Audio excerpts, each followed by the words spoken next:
everybody. Guess what time it is? It's time for... First Look. Oh, good. I love the enthusiasm of the fishbowl today. It's a Monday. Hi, Mary Alice. All right, so Rome, we're working... Nice microphone. Thank you very much. It is a veritable potpourri of possible stories for tonight, starting with David Martin, who's going to focus on... Well, I can say this, right? I'm just paranoid.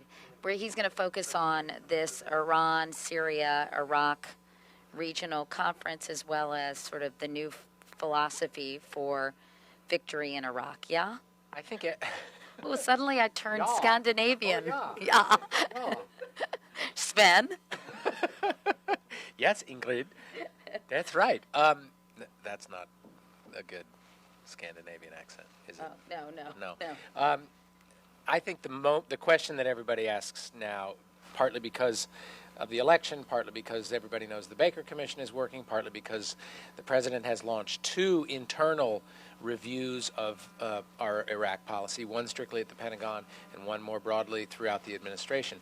Everybody's trying to figure out what the dynamics of change are going to be like in terms of the American presence in Iraq. So David Martin is working on both the different scenarios that Pentagon people have worked up on that and this new initiative from Iran today for kind of a regional peace conference. This Which is obviously we think is an effort to kind of upstage Baker and Lee Hamilton, James Baker and Lee Hamilton, when they come up with their report, I guess, in the first week of December. We also have a terrible bus accident in Alabama. 4 students were killed after this bus rolled off an overpass or crashed. Yeah, apparently swerved to avoid an accident and rolled off of an overpass about 30 feet down. And Where in Alabama is this, you guys? Huntsville, I believe. That's right. So we're working on that story and possibly a follow-up piece from Byron. We're not sure about that. And Sharon Alfonsi has an interesting piece on this organ swap. There were 5 organ recipients at Johns Hopkins. This is lovely and talented Katie Boyle, Katie B, and I'm Katie C. Come on, Katie. You haven't been on First Look for a while. Okay, all right. Anyway, so tell us a little bit about the organ transplant down at Johns Hopkins that Sharon's working on. Well, what's exciting about this is that there's a new way to get more people to sign up to be organ donors. Johns Hopkins has done something really impressive. They have 5 pairs of organ donors and recipients who otherwise would never have matched up. And they did these surgeries all in one day last week.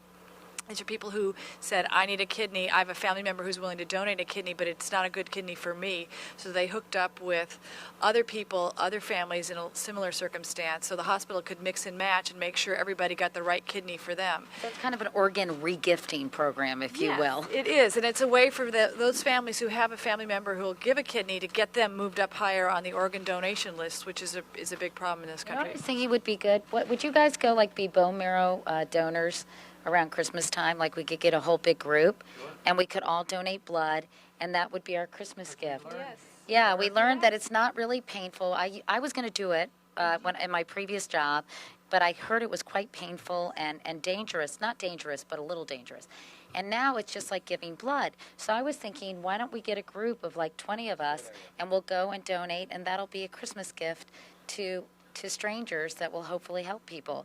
And then we can, of course, we could put a little bit of tape on about it to encourage other people to do it, Well, do right? you know Yeah, that we've already had it. Yeah, I know we that have. story that we did on leukemia Right. had an impact right away. Those marrow donor sites said they saw a spike. Anyway, I thought it would be fun. It would make us feel good, too.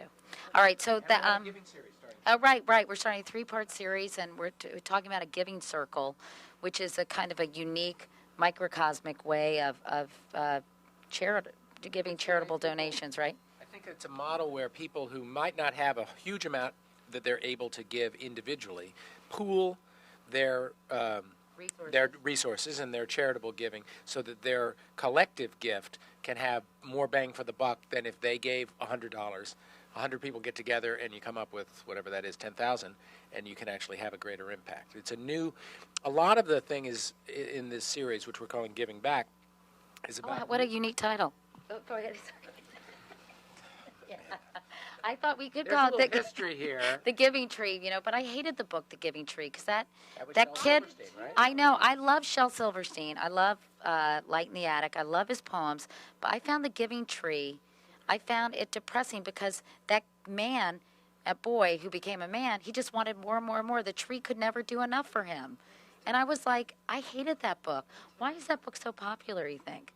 I would think that this is what you would call a discursive little aside. Cursive, I digress, I think is what Rome means.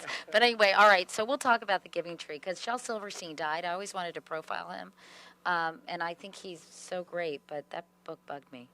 I have to say it bugged me. Okay. Remember that. Okay, yeah.